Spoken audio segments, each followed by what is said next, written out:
राम राम राम राम सा। सा। तो अगर तारा घर में लड़को है तो बी के लिए फाइनेंशियल प्लानिंग किया बनानी चाहिए जो आज आप भी पर बातें करांगा।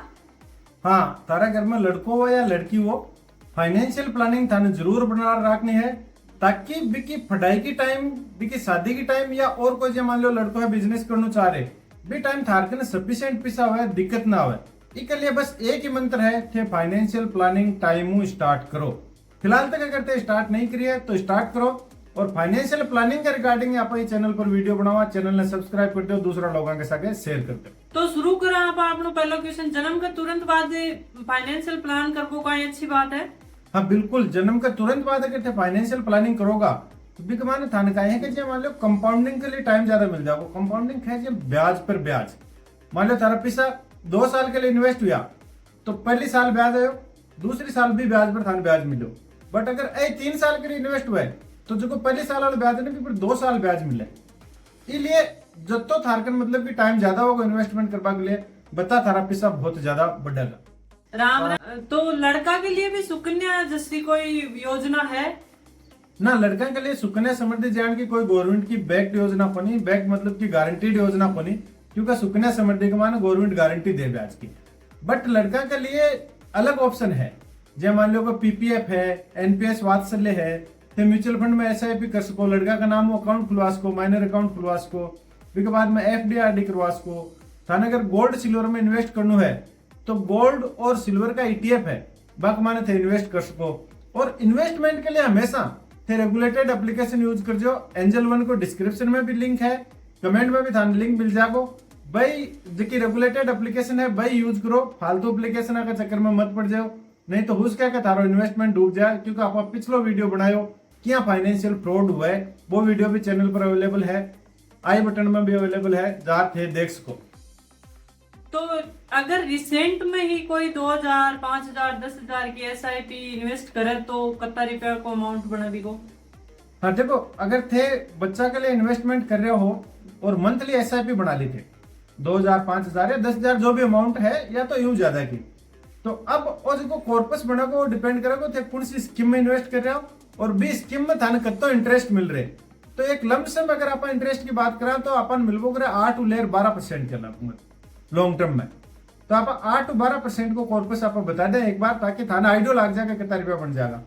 तो थे अगर 2,000 रुपए के एसआईपी करोगा और 8% रिटर्न मिलो तो थारा कॉर्पस बना को 13 लाख रुपया, और अगर 10% रिटर्न मिलो तो बना को 16 लाख रुपया, और अगर 12% रिटर्न मिलो तो बना को 21 लाख रुपया। आई अगर थारी एसआईपी को अमाउंट 5,000 रही हो, 8% पर थारा 33 लाख रुपया बनेगा, 10% पर थारा 40 लाख रुपया, और 12% पर थारा 52 लाख रुपया बनेगा। और 10,000 रुपए की एसआईपी हुई और 12% रिटर्न रही हो तो अमाउंट करोड़ में पहुंच जाए।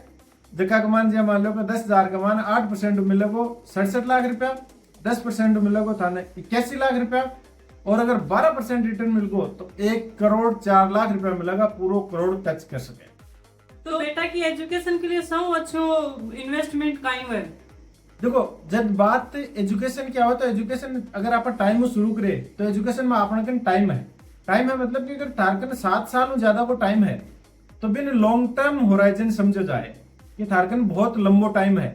अब भी लंबा टाइम के बाद अगर थाने इन्वेस्ट करना है तो सौ अच्छे जो इन्वेस्टमेंट रिटर्न है वो मिले थाने इक्विटी मार्केट में, जगह आप शेयर मार्केट भी बोला या सट्टा बाजार भी बोला। तो इक्विटी मार्केट के माने 70% इन्वेस्ट करो, और वह भी इंडेक्स फंड में। जब इंडेक्स फंड कहीं है वह नेक्स्ट वीडियो आप बना पड़ा है म्यूचुअल फंड्स के बारे में, पूरा वो वीडियो आप है जान जाओ। बट इंडेक्स फंड फिलहाल के लिए समझो भी 70% इन्वेस्ट करो, भी के बाद में जो थारो 20% है वो पीपीएफ में इन्वेस्ट करो। पीपीएफ कहीं है, पब्लिक प्रोविडेंट फंड है, और गवर्नमेंट की गारंटी के साथ गवर्नमेंट पैसा ले रही है, तो 20% तारी हेजिंग हो जाए, मान लो शेयर मार्केट अप डाउन भी ज्यादा हो तो।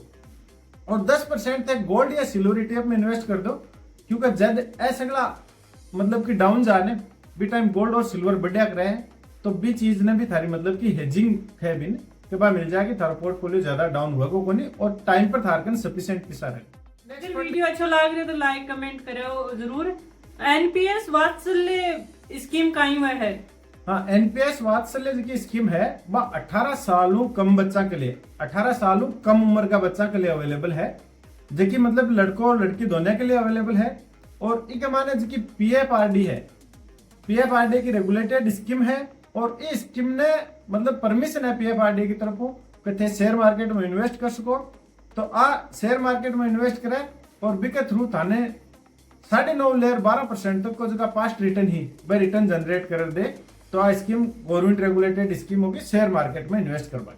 तो माँ बाप ने कहा बच्चा का नाम पर ही इन्वेस्ट करना चाहिए।